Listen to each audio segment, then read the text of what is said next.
In the year 2147, humanity had reached a golden age of space exploration. The United Earth Federation, UEF, had established colonies on Mars, Europa, and even the moons of Saturn. With technological advancements and a united global government, humans felt invincible.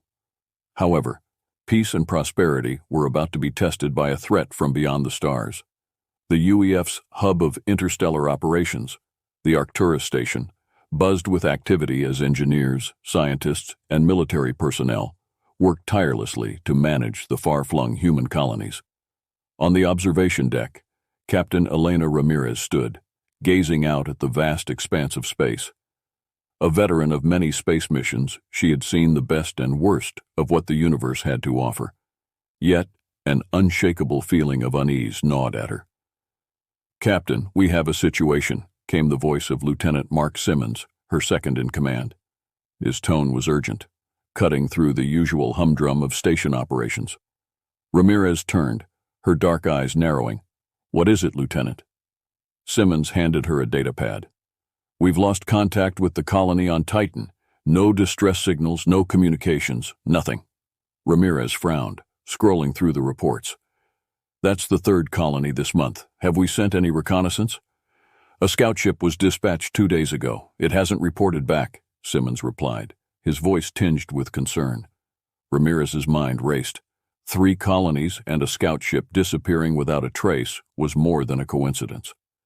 "Get the Valiant prepped for launch. We're going to Titan." The USS Valiant, a state-of-the-art starship, was equipped with the latest in defensive and offensive technology. As Ramirez boarded, she felt a sense of purpose wash over her. The crew, seasoned and loyal, snapped to attention as she entered the bridge. "Captain on the bridge," announced Simmons, who had taken his place at the tactical console. Ramirez nodded. "At ease, everyone. Our mission is to investigate the disturbances at Titan. We may be facing an unknown threat, so stay sharp." The Valiant's engines roared to life, and the ship smoothly exited the docking bay. As they made their way towards Titan, Ramirez briefed her crew on the potential dangers. They were prepared for anything, or so they thought. The journey to Titan was uneventful until they approached the moon. The first thing they noticed was the eerie silence. There were no signals, no signs of life. The colony, once a bustling hub of activity, was dark and desolate. "Scanners aren't picking up any life forms," reported Ensign Linda Park, the ship's science officer. "Could be a malfunction in our equipment," Simmons suggested, though his voice lacked conviction. "Or something more sinister," Ramirez murmured. "Take us down, I want a closer look." As the Valiant descended, the crew observed the surface through the view screen. The colony structures were intact but covered in a strange organic substance. Tendrils of bioluminescent material pulsed with an otherworldly light, creating an unsettling atmosphere. "Biohazard protocols in place," Ramirez ordered. "Everyone in full gear. We're going in." The landing party, comprising Ramirez, Simmons, Park, and a squad of heavily armed Marines, stepped onto the surface. The ground squelched underfoot, and the air was thick with an unfamiliar scent.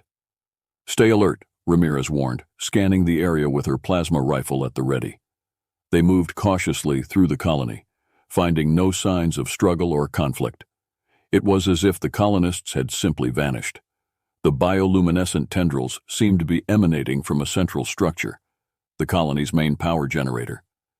As they approached, Park's handheld scanner beeped erratically. "Captain, I'm picking up an energy signature, unlike anything in our database." "Source?" Ramirez asked, her eyes fixed on the pulsing structure.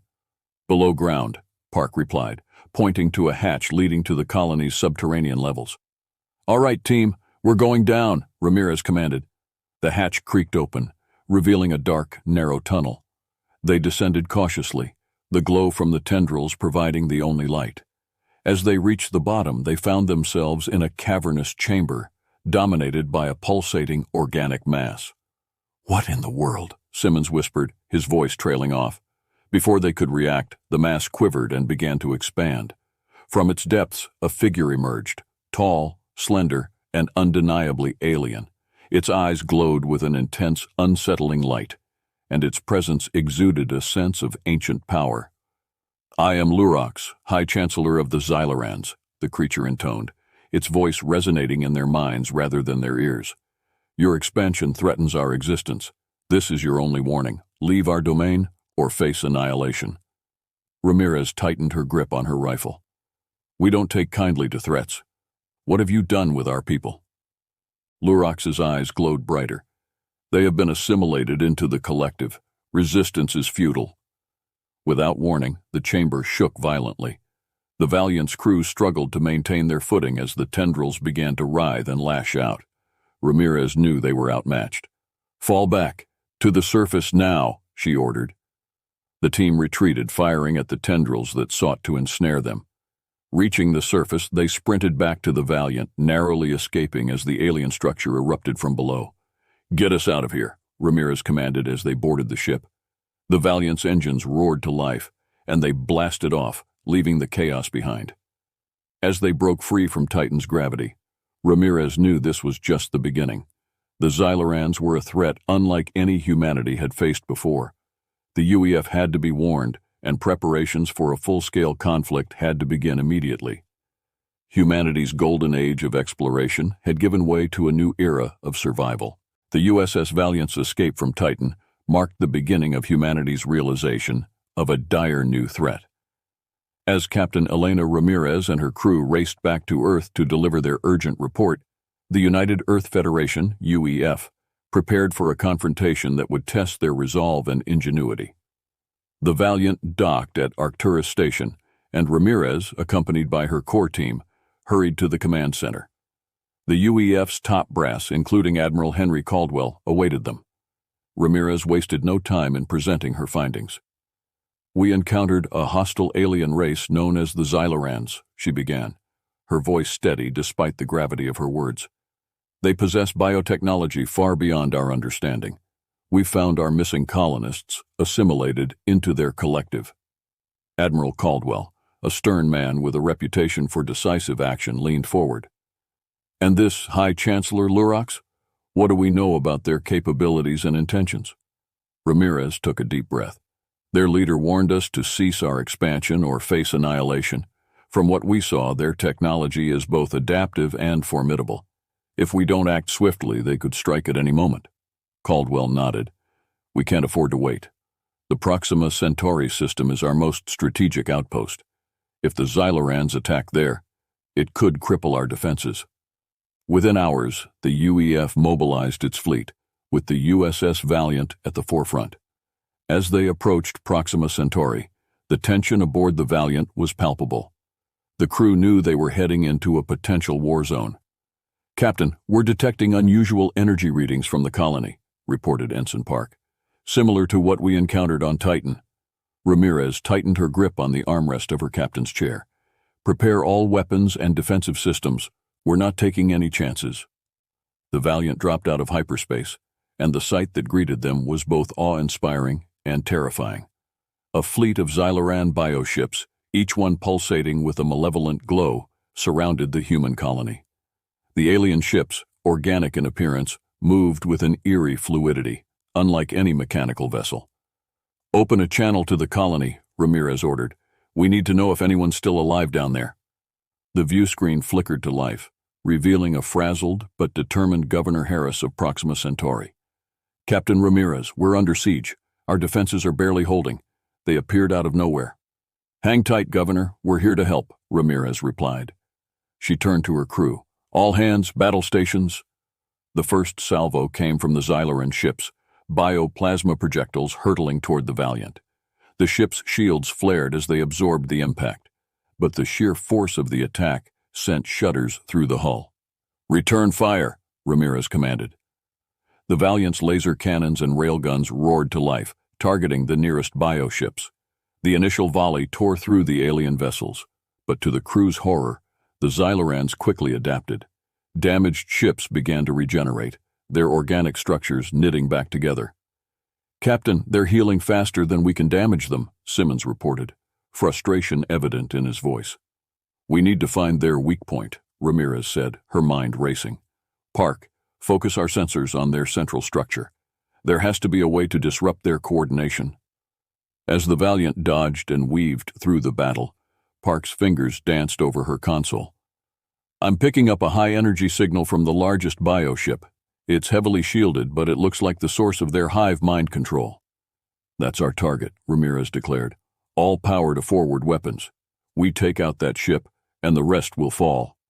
The Valiant surged forward, its weapons blazing. The Xylorans, sensing the threat, concentrated their fire on the human vessel.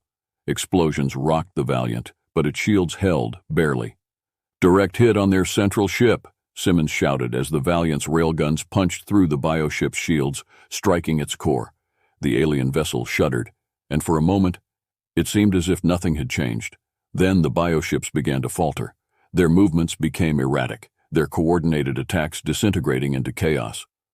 "We did it!" Park exclaimed. "Their hive mind is disrupted." "Don't celebrate just yet," Ramirez cautioned. "Simmons, target the remaining ships. Let's finish this." With their central command disabled, the Xyloran fleet was vulnerable. The Valiant and the UEF fleet pressed the advantage, systematically dismantling the alien vessels. One by one, the bioships were destroyed or rendered inoperative. The aftermath of the battle left the crew of the Valiant exhausted but victorious. The UEF had secured Proxima Centauri, but the cost had been high. The realization that the Xylorans had underestimated humanity's resolve and ingenuity became evident. Back on Arcturus Station, Admiral Caldwell addressed the fleet. "Today, we have shown that humanity will not be cowed by any threat, but this is just the beginning. We must be vigilant and prepare for whatever comes next." Captain Ramirez stood with her crew, a sense of grim determination settling over her. The battle had been won, but the war was far from over. The Xylorans had tasted human resilience, and the message was clear. Humanity would not back down. As the fleet regrouped and the UEF strategized for the future, Ramirez knew that the key to victory lay in understanding their enemy. The Xylorans had struck first, but humanity would ensure they paid the price for underestimating the strength and spirit of the human race. The victory at Proxima Centauri sent shockwaves throughout the galaxy. The Xylorans, stunned by the loss of their leader and the effectiveness of human tactics, retreated to their home system to regroup. For humanity, the battle was a wake-up call. The UEF realized that the universe was far more dangerous than they had anticipated, and they began to fortify their defenses and accelerate their technological advancements. Captain Elena Ramirez returned to Earth a hero, but she knew the war was far from over. Her time on the Valiant had taught her that humanity needed to be prepared for the unexpected. As she stepped off the ship, a massive crowd greeted her, cheering and waving flags. Admiral Caldwell was there to meet her, a rare smile on his stern face. "Welcome back, Captain," Caldwell said, extending his hand. "Your bravery has given us the time we need to strengthen our defenses." Ramirez shook his hand firmly. "Thank you, Admiral, but we can't rest on our laurels. The Xylorans will return, and we need to be ready." The UEF wasted no time. Project Guardian was launched, an ambitious initiative to create an interstellar defense network combining human technology with reverse-engineered Xyloran biotech.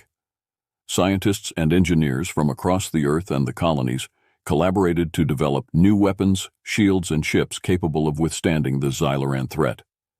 Ramirez was appointed as the head of Project Guardian, her experience and tactical acumen invaluable to the program's success. She assembled a team of the best minds and most skilled officers, including her loyal second-in-command, Lieutenant Simmons, and the brilliant Ensign Park.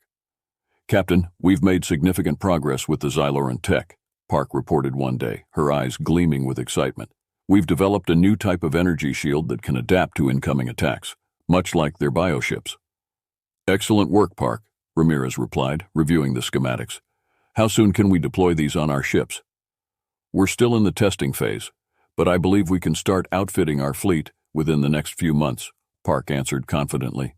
"Good. Keep me updated on your progress. We need every advantage we can get," Ramirez said. Meanwhile, the Xylorans, under new leadership, plotted their next move. High Chancellor Lurox's successor, Chancellor Virak, vowed to avenge their defeat and reclaim their dominance. However, the Xylorans also recognized the need to understand their enemy better. They began studying human culture, psychology, and tactics. preparing for a war that would not just be fought with weapons, but with minds. In their hidden enclave deep within the Andromeda Galaxy, the Xyloran Council convened to discuss their strategy.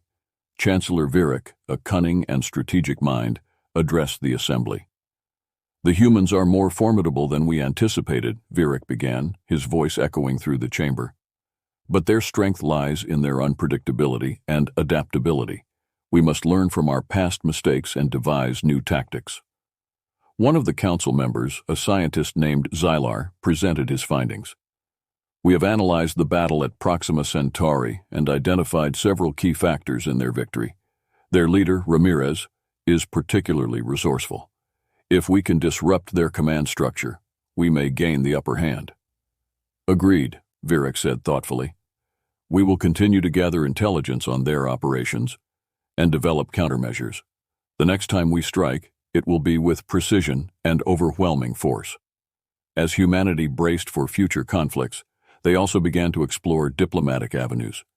Some believed that a peaceful coexistence with the Xylorans was possible, while others argued that only a show of force would secure lasting peace.